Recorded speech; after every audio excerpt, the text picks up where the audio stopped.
तो कल हम लोगों ने पार्ट नंबर 3 खत्म किया था और आज हम लोग शुरू करेंगे पार्ट नंबर 4 और हम लोग इसमें कूलम्ब्स लॉ के HCV से रिलेटेड सारे प्रॉब्लम्स कर रहे हैं और इनको कैरी फॉरवर्ड करेंगे। तो कल के लेक्चर में हमने कौन कौन सा क्वेश्चन छोड़ दिया था? Question number 9। तो पहले इसी को शुरू करते हैं। इसमें लिखा है कि estimate the number of electron in 100 gram of water, how much is the total negative charge, charge भी पूछा है, ऑन दीज इलेक्ट्रॉन। तो नंबर ऑफ इलेक्ट्रॉन नहीं, टोटल नेगेटिव चार्ज पूछा है। तो अगर नेगेटिव चार्ज पूछा है तो कोई दिक्कत नहीं है, हमें ये पता होना चाहिए कि 100 ग्राम ऑफ वाटर में अगर हमें नंबर ऑफ इलेक्ट्रॉन पता चल जाए तो काम हो जाएगा, बराबर है। तो इसके लिए क्या करें? बहुत आसान है। एवोगाड्रो साहब बोलते हैं कि 18 ग्राम, क्योंकि पानी का H2O का देखेंगे तो H2O टोटल 18 आ जाएगा। 18 ग्राम में कितना होना चाहिए? 6.023 इंटू 10 की पावर 23 क्या मॉलिक्यूल्स होना चाहिए, बराबर है। बढ़िया। अगर इतने मॉलिक्यूल होना चाहिए 18 ग्राम में, तो 1 ग्राम में कितने मॉलिक्यूल होंगे? तो आंसर है 6.023 10 की power 23 whole divided by what, 18 हो जाएगा। और अगर 1 ग्राम में इतने मॉलिक्यूल हैं, अगर 1 ग्राम में इतने मॉलिक्यूल हैं तो टोटल कितने ग्राम में पूछा है? 100। तो मैं लिख सकता हूं 100 ग्राम में हो जाएगा 6.023 10 की power 23 whole divided by what, 18 और इंटू व्हाट, 100। अब देखो ग्राम ग्राम कैंसिल हो गया तो इसमें कोई टेंशन नहीं अपने को। अगर अब हमें 100 ग्राम में ये नंबर ऑफ पता क्या चला है, मॉलिक्यूल्स है ना। अब H2O के एक मॉलिक्यूल में कितने इलेक्ट्रॉन? 10 इलेक्ट्रॉन। अरे हाँ है ना। अब 10 इलेक्ट्रॉन है तो हम क्या करेंगे? Number of electron is equal to what. अब 100 ग्राम में इतने मॉलिक्यूल हैं, एक मॉलिक्यूल में 10 है तो number of electron is what, इस पूरी संख्या को 10 से मल्टीप्लाई कर देंगे, सुनो। तो 10 की power 23 whole divided by 18 and into 100 into what, 10। अब ये आया आपका क्या? Number of electron. अब नंबर ऑफ इलेक्ट्रॉन को अगर चार्ज चाहिए तो हाँ, तो total charge equal to what, number of charges into what, e का वैल्यू, क्वांटाइजेशन ऑफ चार्जेस, बराबर है। अब ई का वैल्यू आपको पता है, -1.6 10 की पावर -19 ग्राम। समझ में आया कि नहीं आया? तो पहले हमने क्या किया, 100 ग्राम में कैलकुलेशन करने के लिए एवोगाड्रो लॉ यूज किया। एवोगाड्रो साहब क्या बोलते हैं? टोटल वेट में कितना होगा मॉलिक्यूल, 6.023 10 की पावर 23। फिर 1 ग्राम में निकाल लिया, फिर 100 ग्राम में निकाल लिया। और 1 रुपए की चॉकलेट 5 है तो 100 रुपए की कितनी चॉकलेट होंगी? 500, बराबर है। तो सिमिलरली हमने 100 ग्राम में नंबर ऑफ मॉलिक्यूल निकाल लिए। एक मॉलिक्यूल के H2O में कितने होते हैं? 10, मल्टीप्लाई कर दिया। नंबर ऑफ इलेक्ट्रॉन पता चल गया तो 4 से मल्टीप्लाई कर दिया, तो आंसर भी है Q is equal to N times of E। बढ़िया, सुपर क्वेश्चन, बराबर है। तो इसमें थोड़ा सा केमिस्ट्री, थोड़ा सा फिजिक्स यूज हो गया, बराबर। समझ में आया? तो इसको घर में जाके एक बार सभी प्रैक्टिस करेंगे और जो ऑनलाइन लेक्चर देख रहे हैं वो लोग भी खुद से एक बार इसको ट्राई करेंगे। नहीं आया तो कमेंट में डाउट पूछेंगे, दोबारा बताएंगे। सो अगला हम लोग क्वेश्चन शुरू करेंगे। अगला क्वेश्चन में क्या लिखा है?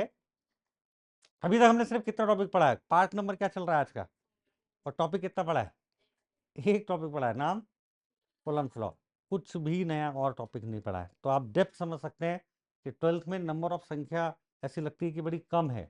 आप काउंट करिए, हमारे पास पहला इलेक्ट्रोस्टैटिक्स है, फिर current, MEC, EMI, AC, modern के 3, डुअल नेचर, एटम न्यूक्लियर, और ऑप्टिक्स के 2, ray optics, wave optics, syllabus खत्म। लेकिन ये बोलने में आसान है, बराबर है। अगर हम देखें तो एक ही टॉपिक चल रहा है, एक चैप्टर भी नहीं, कूलम्ब्स लॉ, बराबर है। लेकिन जरूरी है, अगर पहला ही चैप्टर अच्छा नहीं होगा तो आगे नहीं बढ़ पाएंगे, सब लिंक्ड है एक दूसरे से। So now we have question number 10। Next question है, और क्या लिखा है इसमें क्वेश्चन में, आइए समझते हैं। इस क्वेश्चन में लिखा है, suppose all of the electron 100 gram water are lumped together to form a negatively charged, बढ़िया, and all the nuclei are lumped together to form a positively charge particle, बढ़िया। If these two particles are placed 10 centimeter away from each other, find the force of attraction between them. Compare with your weight. अब ये तो हम लोग बहुत बार discuss कर चुके हैं, बराबर है। और पहला क्वेश्चन भी हमें करने की जरूरत नहीं है। क्यों नहीं है? क्योंकि भाई साहब क्या बोल रहे हैं कि 100 ग्राम वाटर में नंबर ऑफ चार्ज नेगेटिव निकालो। तो क्या पिछले क्वेश्चन में हमने एनी करके नहीं निकाला? अब आपको मालूम है कि जितने नंबर ऑफ इलेक्ट्रॉन है उतने ही न्यूक्लियस में उतने नंबर ऑफ प्रोटॉन भी होंगे। तो जितना ये आंसर होगा उतना ही दूसरा भी आंसर होगा। बोलो हाँ या ना। अब क्या करना पड़ेगा? बस सिंपल, F इक्वल टू के Q1 Q2, थोड़ी बस क्या है, थोड़ी कैलकुलेशन होगी, अपॉन व्हाट, आर स्क्वायर। और आर कितना दिया हमें? 10 सेंटीमीटर। इसके लिए आपको क्वेश्चन नंबर 9 की हेल्प लेना पड़ेगा, बराबर है। तो 9 में कैसे नंबर ऑफ इलेक्ट्रॉन निकाला आपको पता है। पहले 18 ग्राम में आ जाएगा, फिर 1 ग्राम में नंबर ऑफ मॉलिक्यूल आ जाएंगे, फिर 100 ग्राम में मॉलिक्यूल निकाल लो, फिर एक मॉलिक्यूल में आ जाएंगे 10 इलेक्ट्रॉन। 10 से मल्टीप्लाई कर दो तो हमारे पास क्या आ गया? नंबर ऑफ इलेक्ट्रॉन आ गए। और उसको एवोगाड्रो वाले कॉन्सेप्ट से मल्टीप्लाई कर देंगे तो आंसर आ जाएगा। उसके बाद में जितना इलेक्ट्रॉन का वजह से होगा उतना ही प्रोटॉन की वजह से होगा। दोनों के बीच का दूरी दिया है, फोर्स का फॉर्मूला लगा देंगे और आंसर आ जाएगा, बराबर है। So now we have next question, SCB का क्वेश्चन नंबर 11। क्वेश्चन नंबर 11 में क्या लिखा है, आओ चेक करते हैं। 11 में लिखा है कि consider gold nucleus to be sphere of radius 6.9 fermi. Radius कितना है भाई? 6.9 फर्मी। फर्मी का मतलब क्या है? Fermi is a unit of distance. 1 fermi equal to 10 की पावर माइनस 15 मीटर होता है, बराबर है। तो हमारे पास में दिया है कि in which proton and neutron are distributed. Okay, find the force of repulsion between two proton situated at largest separation. Why do these proton not fly apart under this repulsion? अब रिपल्शन लग रहा है, वो बोल रहा है तो उड़ के भाग क्यों नहीं जाते, बराबर है। तो पहले पहला क्वेश्चन करेंगे, दूसरा आसान है। जब तक दूसरे क्वेश्चन के बारे में आंसर खुद सोचिए। तो फोर्स ऑफ रिपल्शन पूछा है, two protons situated at largest separation, बराबर है। मतलब हाँ, मतलब ऐसा है ना, ये दोनों अगर चिपके हुए हैं तो कितना हो जाएगा? Twice of r. तो हमारे पास में गोल्ड न्यूक्लियस है to be sphere of radius proton and neutron distributed, find the force of repulsion between two proton situated at largest separation. अच्छा, ऐसा नहीं है, एक्चुअल में कैसा है? इसका मतलब ये गोल्ड फॉइल है, हाँ है ना, gold nucleus to be sphere of radius. अच्छा, स्फीयर भी है ना, तो एक यहाँ होगा एक यहाँ होगा, और क्या, बराबर कि नहीं? लार्जेस्ट तो ये होगा। अगर मान लीजिए और कहीं होगा तो पास ही ना दूरी आएगा, सबसे मैक्सिमम ना ये दूरी होगा डायमीटर वाला। तो हो गया फिर, तो ट्वाइस ऑफ आर। तो कहने का मतलब अगर हमें इन दोनों के बीच में फोर्स निकालना है तो 1/4 पाई epsilon not and Q1 Q2 upon दूरी हो जाएगा 2r का स्क्वायर, बराबर है। अब ये तो आपको पता ही है कितना होता है, 9 × 10 की पावर। चार्ज आपको पता ही है कितना होता है प्रोटॉन के बीच में, 1.6 10 की पावर माइनस 19, 2 है तो स्क्वायर हो गया, अपॉन अभी आपको पता है 6.9 फर्मी है, तो 6.9 फर्मी का डबल, तो 6.9 इंटू वॉट 2, और इसका क्या होल स्क्वायर। लेकिन आपने मालूम है कि फर्मी में दिया है तो ऐसा यूनिट में चाहिए, तो -15 का स्क्वायर -30, तो बाजू में आ जाएगा 10 की पावर -30। तो इसको जो भी आप सॉल्व करके आंसर आएगा वही आपका आंसर होगा। समझ में आया कि नहीं आया? बड़ा आसान क्वेश्चन था। आगे बढ़ते हैं, क्वेश्चन नंबर 12। आसान है, मुझे पता है, कोई दिक्कत नहीं है इसमें। क्वेश्चन नंबर 12 हो गया, 13 हुआ। देख लो एक बार, सेपरेशन पूछा है। तो यहां पर अगर हम देखें क्वेश्चन नंबर, लेकिन अभी इतने सारे बनाए उसके बेसिस पर ये बन जाएगा, ठीक है। क्वेश्चन नंबर 14 हुआ क्या? क्वेश्चन नंबर 14 के बाद में 15 हो गया भाई। जिन लोगों को चाहिए वो पार्ट 3 पर जाके विजिट करें। उसके बाद में 15.2 ये वाला हुआ। उसके बाद में क्वेश्चन नंबर 16 16 नंबर हो गया है। क्वेश्चन नंबर 17 हो गया है। What about question number 18? अच्छा ठीक है, तो अगला है हमारे पास क्वेश्चन नंबर 18। आओ चेक करते हैं इसमें क्या लिखा हुआ है। क्वेश्चन नंबर 18 की बात करें तो ये एससीबी चल रहा है, इलेक्ट्रिक चार्जेस एंड फील्ड। इसमें लिखा है a hydrogen atom contains 1 proton and 1 electron. बराबर है, डन। तो हमारे पास हाइड्रोजन एटम है जिसमें एक प्रोटॉन है और एक इलेक्ट्रॉन है। बहुत बढ़िया। एक इलेक्ट्रॉन है, एक प्रोटॉन है, होता ही H2, बराबर कि नहीं? It may be assumed that the electron revolve in a circle of radius कितना है? Radius equal to 0.53 armstrong. Armstrong is the unit of metre, यानी दूरी, डिस्टेंस का यूनिट है। और उसके बाद में इसने लिखा है कि 1 आर्मस्ट्रॉन्ग मैं बता देता हूं कि अगर कन्वर्ट करने की जरूरत पड़ेगी तो 10 की पावर -10 से मल्टीप्लाई कर देंगे। बढ़िया। And now is is armstrong with the proton at the centre. Centre पे क्या है? प्रोटॉन भाई साहब है। The hydrogen atom is said to be in ground state. In this case, find the magnitude of electric force between proton and electron of hydrogen atom in its ground state.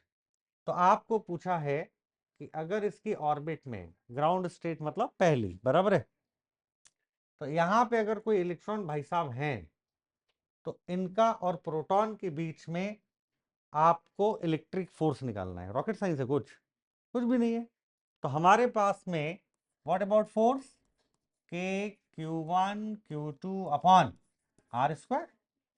अब के का value बताओ भाई। 9 into 10 की power 9। Proton पे charge और electron पे charge same होता है। हाँ, लेकिन अगर ये हाइड्रोजन की जगह कुछ और होता तो यहां पर Q1 Q2 नहीं ले सकते थे, क्योंकि फिर इलेक्ट्रॉन तो चलो इकल्ला हो सकता है, लेकिन इसके ऊपर चार्ज होता Z टाइम्स ऑफ E। यहां दिक्कत है कि Z की वैल्यू भी 1 है तो कोई फर्क नहीं पड़ा यहां पर। लेकिन याद रखना अभी नेक्स्ट कभी कॉन्सेप्ट के लिए Z times of E charge होता है टोटल एट न्यूक्लियस। बराबर है, नहीं जमा? फिलहाल इसमें दिक्कत नहीं है, इसमें हाइड्रोजन है तो Z की वैल्यू भी 1 ही हो गई। And now we have Q1 is what? 1.6 10 की पावर -19 का क्या हो जाएगा? डिवाइडेड बाई कितना? तो खुद ही दूरी दे दिया है, 0.53 आर्मस्ट्रॉन्ग। तो ये आएगा 0.53 इंटू 10 की पावर -10 का क्या? Whole square. इसको सॉल्व कर लेंगे तो आंसर आ जाएगा। बट एक और कॉन्सेप्ट याद रखना कि मान लो सेकेंड ऑर्बिट, थर्ड ऑर्बिट के लिए पूछ सकता है। वैसे तो चैप्टर आएगा एटम में, बट फिर भी पता होना चाहिए। एक शॉर्टकट होता है 0.53 into what? N square by z and armstrong. ठीक है, अब यहां पर ये आंसर क्यों आया बताओ फिर? हाइड्रोजन के चक्कर में जेड कितना हुआ, और ग्राउंड स्टेट मतलब एन की वैल्यू भी 1, इसलिए आंसर है 0.53। आगे भविष्य में काम आ सकता है कि मान लीजिए कोई जेड, हाइड्रोजन की जगह कुछ और लिखा है सोडियम, तो सोडियम का जेड डाल देंगे। लिखा है थर्ड ऑर्बिट का रेडियस, तो थर्ड ऑर्बिट के लिए हम एन की जगह 3 डाल देंगे, तो हमारी रेडियस आ जाएगी, और रेडियस आ जाएगी तो सॉल्व कर लेंगे। बराबर है? तो इस तरीके से आपको ध्यान रखना है, हमें कॉन्सेप्ट भी समझना है। तो अभी फिलहाल के लिए तो ये कोई क्वेश्चन टफ नहीं है, सिंपल लगाना है 1/4πε0 Q1 Q2 upon r square. तो सेंटर पे एक प्रोटॉन है तो इसलिए उसका चार्ज, ऑर्बिट में एक इलेक्ट्रॉन है तो उसका चार्ज, Q1 Q2 और दोनों के बीच का दूरी 0.53। कन्वर्जन आपको याद होना चाहिए कि हर क्वेश्चन में ऐसा क्यों सिखा रहा है। आप देख रहे हैं हर क्वेश्चन में कुछ नया लेके आते हैं। कभी आर्मस्ट्रॉन्ग आ गया, कभी यूनिट आ गया, कभी डायमेंशन आ गया, कभी प्रोटॉन का कॉन्सेप्ट आ गया, हर क्वेश्चन में कुछ नया। कभी वो नंबर ऑफ इलेक्ट्रॉन निकालने का कॉन्सेप्ट। इसलिए चैप्टर बुक का नाम क्या है? Concept of physics. आपको हर क्वेश्चन में एक नया कॉन्सेप्ट मिलेगा। बराबर है? समझ में आ रहा है? अब आप देखिए, इन्होंने 10 12 18 क्वेश्चन पे चले गए हम लोग, और पता नहीं कितने सारे कॉन्सेप्ट आपके क्लियर हो गए। तो that is very important point कि अच्छी बुक की यही खासियत होती है। अगला क्वेश्चन पढ़ेंगे। अगला लिखा हुआ है find the speed of electron in ground state of the hydrogen atom. The description of ground state is given in the previous problem. हमें पूछा है कि भैया चलो इलेक्ट्रॉन घूम रहा है, समझ में आ रहा है, लेकिन अब इस बार आपको उसका स्पीड भी पता करना है। अगर आपको उसका स्पीड पता करना है तो हम कैसे पता करेंगे, बराबर है? तो चलिए पता करते हैं। तो अगर आप स्पीड पता करेंगे तो बहुत सिंपल हम पता कर सकते हैं। कैसे? मान लीजिए अगर हमारे पास में इलेक्ट्रॉन घूम रहा है, बराबर है? क्या होता है बेटा बीच में? न्यूक्लियस। और यहां कौन घूम रहा है? इलेक्ट्रॉन। अगर आप ध्यान से देखें तो हमारे पास ये भाई साहब बोल रहे हैं कि जब ये घूमेंगे तो आपको इनकी क्या बतानी है? वेलोसिटी या स्पीड बतानी है। अब आपको पता है कोई भी चीज अगर सर्कल में घूमता है तो हर बार बताया जाता है एक ही रूल कि उसके ऊपर क्या लगेगा? Centripetal force. तो सेंट्रीपिटल फोर्स होगा, सेंट्रीपिटल फोर्स हो जाएगा लेफ्ट हैंड साइड में, हाँ या ना? एंड दूसरा होगा, इसको कौन बैलेंस करेगा? कोई सेंट्रीपिटल फोर्स को कोई ना कोई फोर्स बैलेंस करता है। तो यहां कौन करेगा? आपको पता है दोनों के बीच में फोर्स कौन सा है? इलेक्ट्रोस्टैटिक फोर्स, है ना? तो हम लिख सकते हैं सेंट्रीपिटल फोर्स यानी mv square upon what? R. और is equal to 1 upon 4 pi epsilon naught into कितना आ जाएगा? Q1 Q2 upon r square हो जाएगा। बढ़िया। अब ध्यान से अगर आप देखें तो इलेक्ट्रॉन का मास पता करना कोई रॉकेट साइंस नहीं है। कैसे? 9.1 10 की पावर माइनस 31। तो मास ऑफ इलेक्ट्रॉन हुआ 9.1 10 की पावर माइनस 31 kg। रेडियस की बात करें तो अभी निकाला मैंने 0.53, प्रीवियस क्वेश्चन से हेल्प लेना है। तो रेडियस कितना हो गया? 0.53 आर्मस्ट्रॉन्ग, है ना? इसके अलावा v निकालना है, इन दोनों का काम हो चुका है। वैसे तो देखें आर और आर, तो एक आर की जरूरत पड़ेगी। अब प्रोटॉन के ऊपर हाइड्रोजन है तो पता है आपको 1.6 10 की पावर माइनस, इलेक्ट्रॉन के ऊपर 1.6 10 की पावर माइनस 19। क्यों क्या सॉल्व नहीं हो जाएगा ये? तो हमें इसको सॉल्व करके कैलकुलेशन स्पीड निकालनी है और आंसर बताना है। तो जितने भी ये आंसर निकालने के लिए बोल रहे हैं हम लोग, तो सभी लोगों को कमेंट में इनके आंसर देना है। मैं खुद रिप्लाई करूंगा किसका आंसर सही है और किसका आंसर गलत है, बराबर ना? अगला है हमारे पास में, आप चाहें तो हिट ले सकते हैं अभी के लिए। सेंट्रीपिटल फोर्स यानी mv square upon r, electrostatic force यानी 1 upon 4 pi epsilon naught, Q1 Q2 upon r square हो जाएगा। मजा आ गया। अभी सिर्फ किसके ऊपर चल रहा है क्वेश्चन? Coulomb's law. कितने नंबर पे पहुंच गए हम? 20 पे पहुंच गए, है ना? यानी पार्ट 5 में मुझे लगता है कि नेक्स्ट टॉपिक इलेक्ट्रिक फील्ड आ जाएगा, बराबर? तो चलिए अगला क्वेश्चन है। फिर से देखो कुछ नया सिखाएगा आपको, यही खासियत है एससी वर्मा की, बराबर है? हर क्वेश्चन में आपको कुछ नया कॉन्सेप्ट। क्वेश्चन नंबर अगर हम ध्यान से देखें 20 नंबर, क्या लिखा है आओ पढ़ते हैं। 10 positively charged particles are kept fixed on the x-axis at point 10, 20, 30, 40, 50, 100. First particle has a charge इतना है, second इतना, third इतना, and so on. The 10th particle has a charge 1000. Find the magnitude of electric force acting on the 1 coulomb charge placed at the origin. बहुत बढ़िया। थोड़ा सा हमें diagram बनाना पड़ेगा। तो हमने यहां पर लिया y एक्सिस, यहां पर हमने लिया व्हाट? X axis. बढ़िया। सेंटर पे ओरिजिन पे 1 कूलम रखा है तो यहां कोई दिक्कत नहीं है, यहां हो गए भाई साहब 1 कूलम। डन। हमारे पास में अगला कहां रखा है एक्सिस पे? बोलो। 10 सेंटीमीटर पे, है ना? तो बेटा अगर ये 10 सेंटीमीटर की दूरी है तो यहां पर पहला चार्ज रखा हुआ है, कितना है? फटाक से बोलो भाई, इतना। और इसकी वैल्यू कितनी है? तो इसकी जो वैल्यू है वो है 1.0, 10 की पावर माइनस 8, बराबर है? जबरदस्त। अब अगर मैं ध्यान से देखूं तो अगला चार्ज हमारा थोड़ी दूरी पे रखा है, और वो दूरी कितनी है 10 के बाद?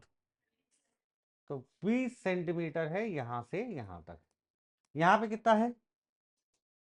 यहां पे रखा है 1 के बाद 8 इंटू 10 की पावर, बढ़िया। उसके बाद 20 के बाद 30, और 30 पे जो चार्ज रखा है बताओ कितना है, 27 है ना, और 10 की पावर -8। और फिर लास्ट वाले पे पहुंच जाएंगे, और लास्ट वाला कितना है, 100 सेंटीमीटर है, और इसकी जो वैल्यू है वो कितनी है, डैश डैश डैश, कितना है, 1000 इंटू 10 की पावर माइनस। अब देखो फिर से नया क्वेश्चन ला लिया, अब फिर से आपको कुछ सिखा के जाएगा। तो चलिए, आपको तो पता है कि फोर्स क्या होता है, सही है। अब पहले तो ये बताइए मुझे आप, सिंपल तरीका, कि अगर मुझे इसके ऊपर फोर्स निकालना है तो क्या सब पॉजिटिव है, सब पॉजिटिव है, तो आपस में सब क्या करेंगे, रिपल करेंगे। तो सभी का डायरेक्शन किधर होगा, रिपल्शन की तरफ। तो सब एक की तरफ है तो सबको ऐड कर सकते हैं नेट फोर्स निकालने के लिए। तो हमारे पास हो जाएगा net force equal to what, F1 F2, ऐसा करते हुए कितने हैं, Fn, टोटल कितने हैं, 1000 थोड़ी ना है, टोटल है, जैसे ये 10 20 30 40, तो टोटल 10 हुए ना, तो टोटल हमारे पास 10 हो जाएंगे, बराबर है, सही है क्या। तो हमारे पास में सबसे पहला लिखिए, पहला लिखेंगे व्हाट, बोलो के, बोलो डन, बढ़िया। के बाद में हम लिखेंगे, पहला कौन सा हुआ, के टाइम्स Q1 Q2, तो Q1 तो हमेशा कितना है बेटा, 1, Q2 कितना हो जाएगा बोलो, 1 × 10 की पावर -8 अपॉन, और ये वाली दूरी देखेंगे तो कितना लिखा है, तो 10 सेंटीमीटर का मतलब हो गया 10 × -2 है ना, -1 का होल स्क्वायर, मतलब 10 की पावर -2, -2 ऊपर जाके कितना हो जाएगा, चलो ठीक है, -2 लिखा रहने तो बार बार गड़बड़ करेगा ये, है ना, तो -2 आ गया, बढ़िया। अब ये पहला है, दूसरा बोलो भाई, के 1 तो ऐसे ही रहेगा, इंटू वॉट 8, 10 की पावर -8 अपॉन 10 की पावर -2, डन। अगला वाला क्या आएगा फिर, के है, क्या बोले, अच्छा ये भी तो आएगा, तो हमने सिर्फ किसको कन्वर्ट किया, 10 को, तो 2 इंटू और आएगा, तो 2 2 जा 4, बराबर है। फिर क्या आएगा, के इंटू 27, 10 की पावर डिवाइडेड बाई 3 3 जा 3 3 जा 9, 10 की पावर, बढ़िया, प्लस ऐसा करते हुए कहां तक, के इंटू 1000, 10 की पावर अपॉन, तो ये आ जाएगा 100 है ना, 10 की पावर -2, बोलो डन। अब यहां से आप देखेंगे कि कुछ ना कुछ कॉमन आ रहा है या फिर कट रहा है। तो पहली समस्या खत्म करो हर जगह की, ये -2 जाके +2, ये वाला -2 जाके +2, ये वाला -2 जाके +2, ये वाला -2 जाके +2, बराबर है, डन, बढ़िया, मजा आ गया। अब क्या करेंगे, अब हमें दिख रहा है साफ साफ, इसको उड़ाओ, 4 2 जा 8, 9 से उड़ाओ 3 जा, और 100 से उड़ाओ तो कितना आ जाएगा, 10, अरे सही है। तो जो बच गया उसको लिख लेंगे अब, तो बचा है हमारे पास F इक्वल टू के बचा इंटू 10 की पावर -6 बचा, प्लस बचा के इंटू 2 × 10 की पावर -6 बचा, प्लस 3 × 10 की पावर, के भी है, -6 बचा, और हमारा डैश डैश डैश प्लस के 10, 10 की पावर -6 बचा, इतना समझा गया। कॉमन लो, कॉमन लेंगे तो के बाहर, 10 की पावर -6 बाहर, अब क्या बचा, 1 + 2 + 3 प्लस करते हुए 10 तक चला जाएगा, है क्या। और अगर ये 10 तक चला गया तो अब इसको ऐड करने का तरीका है, एक तो आपके पास कि 10 तक लगातार इसको डायरेक्ट ऐड कर ले, या फिर 55 आएगा, या फिर इसका क्या कर लो, सम ऑफ अरिथमेटिक प्रोग्रेशन है ना, 2 minus 1 1, 3 minus 2 1, 4 minus 3, तो हमारे पास क्या आ जाएगा, ये सम ऑफ हाँ, तो इसका सम बताओ, Sn इक्वल टू n/2। हाँ हाँ हाँ हाँ, तो आप इसको सॉल्व करेंगे तो कितना आया बोले, 55।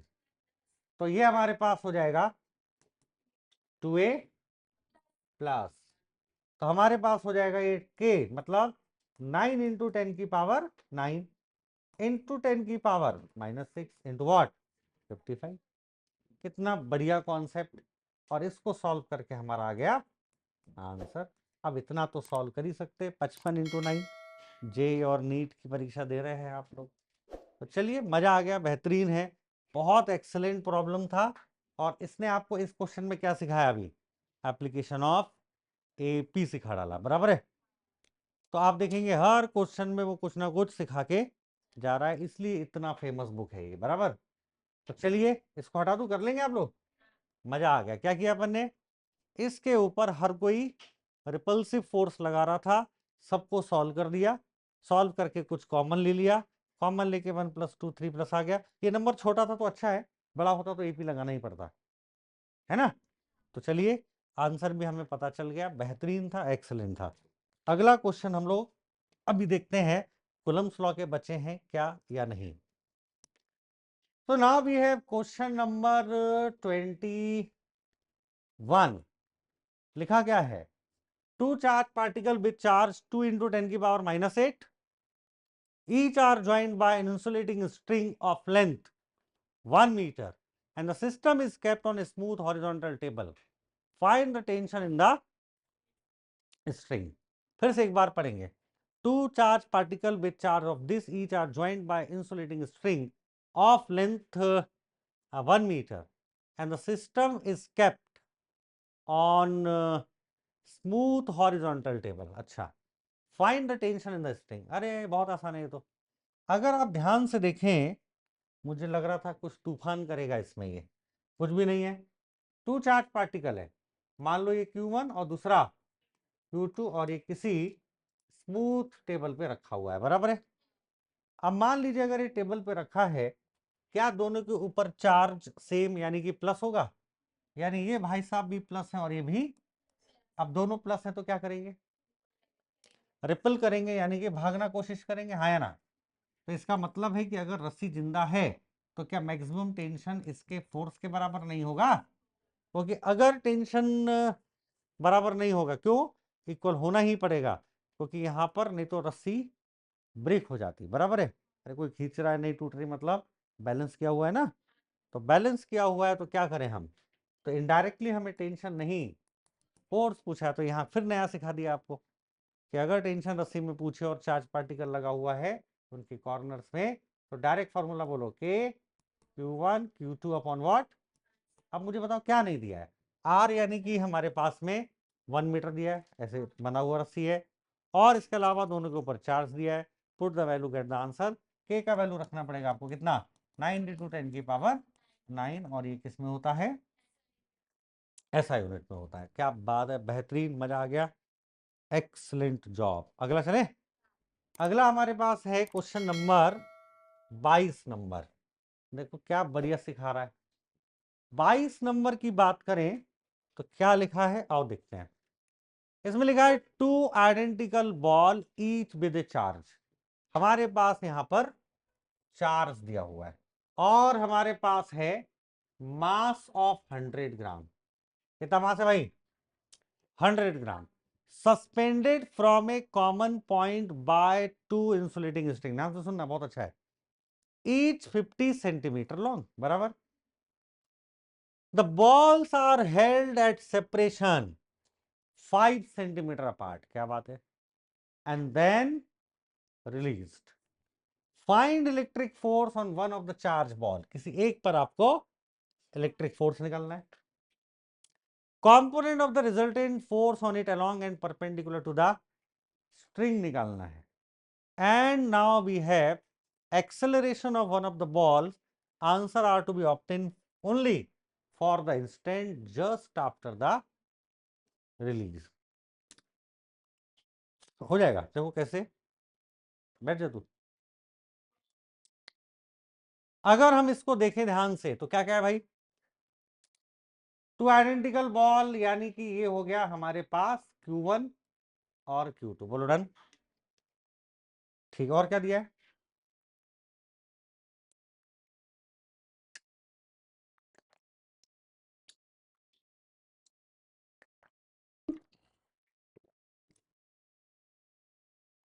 और हमें दिया है मास, दोनों को दिया है, मतलब M1 और M2।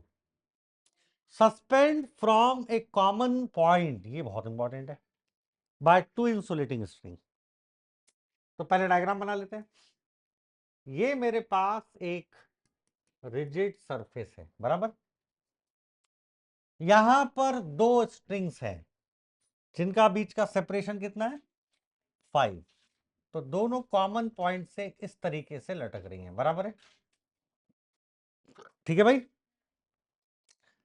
और इन दोनों के ऊपर चार्ज सेम है। अब चार्ज सेम है, प्लस है, तो क्या करेंगे आपस में, तभी तो यहां सेपरेशन है, चिपक नहीं रही है दोनों। और कितना सेपरेशन है, तो आंसर है 5.0 सेंटीमीटर, बढ़िया। और इसके बाद भाई साहब बोल रहे हैं कि ईच 50 सेंटीमीटर लॉन्ग, इनकी जो लंबाई है वो 50 सेंटीमीटर है, done. And electric force on one of the charge ball. अरे भाई, हमारे को पता है कि अगर दोनों के बीच में फोर्स निकाला तो जितना फोर्स इसके ऊपर काम करेगा उतना ही फोर्स इसके ऊपर काम करेगा, इसमें कोई शक नहीं है। तो हमारे पास में फोर्स निकालना तो बहुत ही आसान है फिलहाल। F equal to K times Q1 Q2 upon कितना हो जाएगा, R स्क्वायर, यानी कि K times Q1 Q2 upon R square. अरे भैया, तो Q1 डाल दो, Q2 डाल दो, R डाल दो।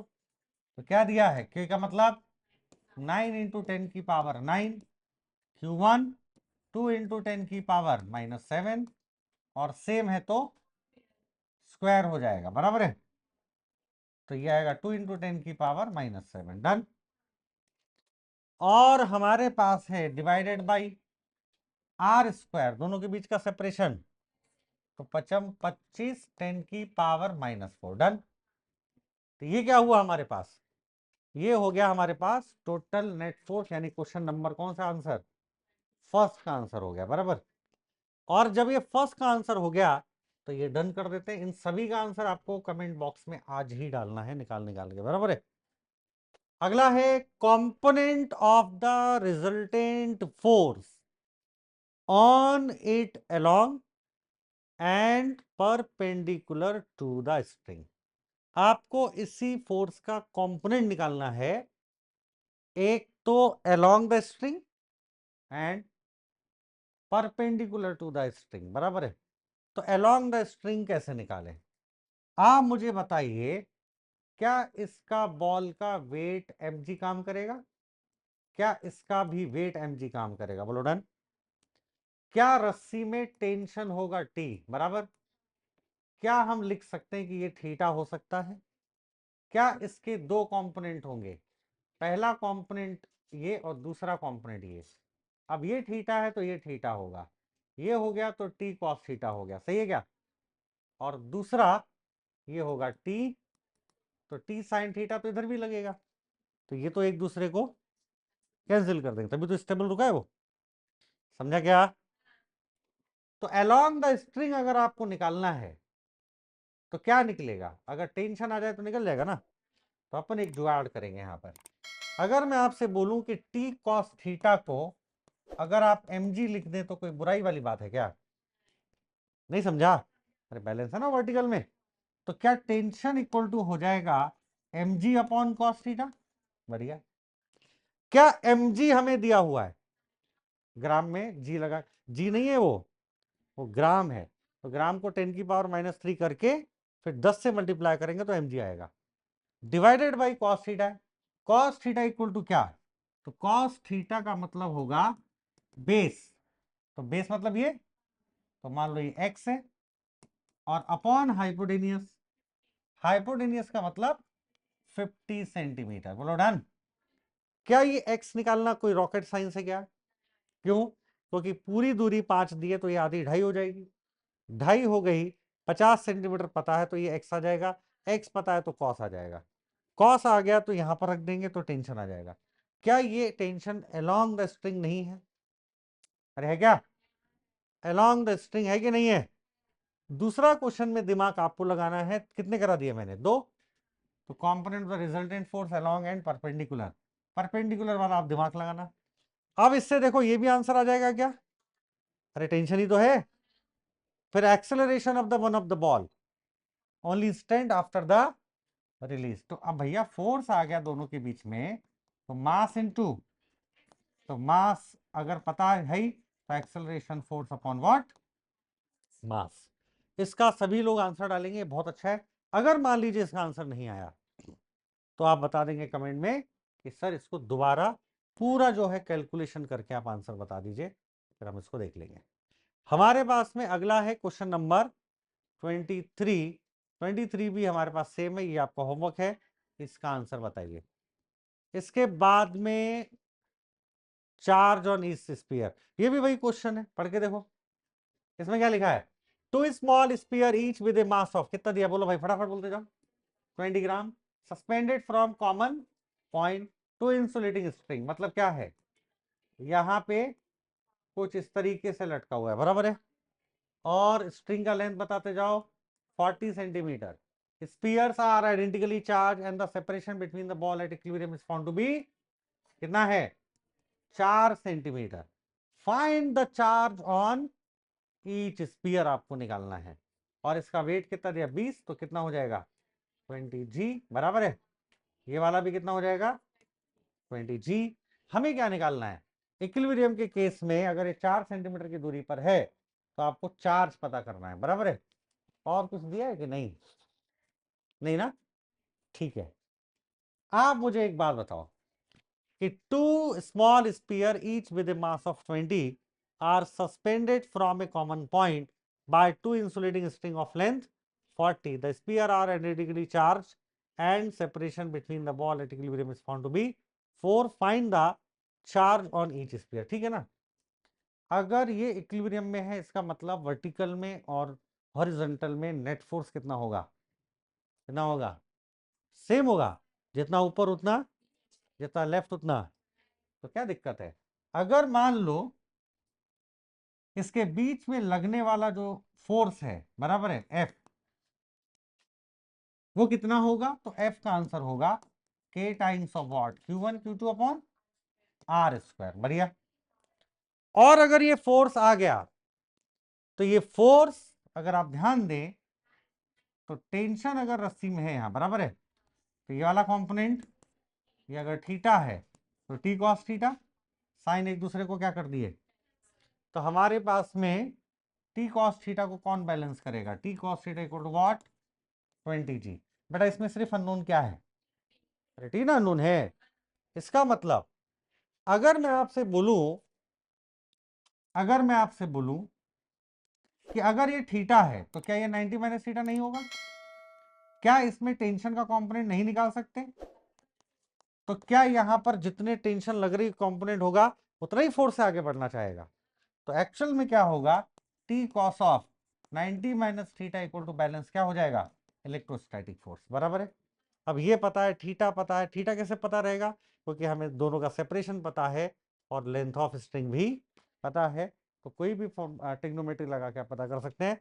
यहां से सिर्फ हमारे पास क्या नोन आ जाएगा? क्यू टाइम्स ऑफ, दोनों आइडेंटिकल है तो अपॉन आर स्क्वायर। तो भैया सब पता है तो क्यों निकालना कोई रॉकेट साइंस नहीं है। इसका भी आंसर आप कमेंट में बताएंगे और कल करके लाएंगे। थोड़ा कैलकुलेशन में टाइम वेस्ट होगा, इसलिए पूरी कैलकुलेशन हम नहीं कर रहे हैं, लेकिन किसी को कैलकुलेशन में दिक्कत हो रही है तो जरूर आप पता कर सकते हैं। सिमिलर क्वेश्चन नंबर 25 है। उसके बाद में क्वेश्चन नंबर 26, ये भी घर से करके लाइए। और इसके बाद फिर हमारा शुरू हो जाएगा एक्सटेंशन। हाँ, यहां से थोड़े से प्रॉब्लम, फील्ड का मैकेनिज्म भी लगेगा, बराबर है। इसके अलावा परपेंडिकुलर, बाइसेक्टर, मैक्सिमम फोर्स। ठीक है, बहुत बढ़िया बढ़िया क्वेश्चन है, ये सब बढ़िया डिस्कस करेंगे, कॉन्सेप्ट को एकदम बेहतरीन बना देगा। समझ में आएगा? एंड मैग्नेटोइलेक्ट्रिक फील्ड, देखो आ गया फील्ड। तो अब यहाँ से हम लोग रुक जाते हैं और इसके आगे की प्रॉब्लम हम अगली स्लाइड में लेंगे, थोड़ा इलेक्ट्रिक फील्ड टॉपिक पढ़ने के बाद। लेकिन आप देख रहे हैं कि हर क्वेश्चन आपको कुछ ना कुछ सिखा के जा रहा है, बराबर है। आप चाहें तो इसके MCQ भी ट्राई कर सकते हैं। अगर आपके पास किताब नहीं है तो आप इंटरनेट पे डालिए SC वर्मा, बहुत सारी साइट्स आपको मिल जाएंगी। सोल्यूशन देखने की जल्दी जरूरत नहीं है, सोल्यूशन देखने से आदमी विकलांग हो जाता है, बराबर है। बहुत देर तक संघर्ष करिए, 4 मेथड यूज करिए, 5 बार सोचिए, दिमाग पे जोर लगाइए, कभी ना कभी आंसर, और आखिरी में नहीं आ रहा है तो फिर देखिए सोल्यूशन। फिर भी नहीं समझ में आ रहा है तो मुझसे पूछिए, बराबर है। लेकिन ये जो सोल्यूशन देखने का स्टेप है वो सबसे लास्ट है, यानी सबसे लास्ट वो चीज है। जैसे मान लो 2 देशों में युद्ध हो रहा है तो उनके पास सबसे आखिरी ऑप्शन क्या होता है? परमाणु बम, एटम बम, बराबर है। अब यूक्रेन और रशिया का युद्ध 3 साल से हो रहा है, लेकिन वो लोग अभी तक कोई भी एटम बम गिराए, रशिया के पास तो बहुत सारा है, सबसे ज्यादा है, फिर भी गिराए क्या? 3 साल से, क्योंकि वो लास्ट ऑप्शन है, कुछ नहीं दिखेगा तब। सिमिलरली सोल्यूशन भी आपका वो लास्ट ऑप्शन होता है। अगर आपने नहीं आया तो 2 मिनट में देख लिया तो फिर कोई काम के नहीं है, आप अच्छे से कॉम्पिटिटिव एग्जाम नहीं निकाल पाएंगे। अगर कॉम्पिटिटिव एग्जाम निकालनी है तो सोल्यूशन इज द लास्ट, बहुत लास्ट प्रोसेस है वो जो देखने की। मान लीजिए नहीं आया तो बार बार ट्राई कीजिए, थ्योरी पढ़िए, फिर ट्राई कीजिए, नहीं आया तो एग्जाम्पल देखिए, फिर नहीं आया, फिर से अलग एंगल से सोचिए, फिर नहीं आया, अलग मेथड लगाइए, कोई एक मेथड तो सुटेबल होगा, बराबर कि नहीं। और वो भी नहीं आया तो ठीक है, सोल्यूशन एक बार नजर मारिए, फिर भी नहीं समझ में आया तो मेरे से पूछिए। बट ये सारी जो प्रोसेस है वो थोड़ी आखिरी में होना चाहिए, तो ट्राई कीजिए। थोड़ा सा SC वर्मा की बुक अच्छी होती है, हो सकता है आखिरी आखिरी में आपको दिक्कत हो, पर इसको करने के बाद बाकी कोई भी मॉड्यूल करो, कुछ भी करो, सब आसान हो जाता है, बराबर है। तो थैंक यू वेरी मच, हमने यहाँ पर पार्ट 4 कवर किया है। कल हम थ्योरी पढ़ेंगे इलेक्ट्रिक फील्ड का और फिर वापस SC वर्मा पे आएंगे, बराबर है। बहुत बहुत शुक्रिया आपका, thank you very much, take care.